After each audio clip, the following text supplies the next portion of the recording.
With the exception of the 1 Series, any new BMW model with an automatic transmission will feature an electronic gear shifter.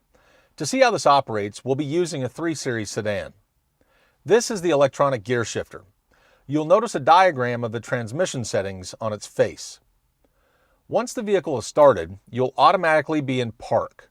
To shift out of park, apply the brake and press this unlock button on the left of the shifter.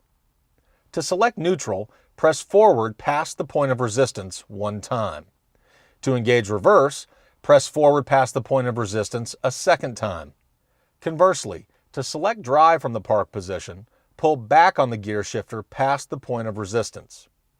Note that the unlock button only needs to be used when shifting out of park or engaging reverse. To engage park, make sure that the vehicle has come to a stop, and then press the park button on top of the gear shifter.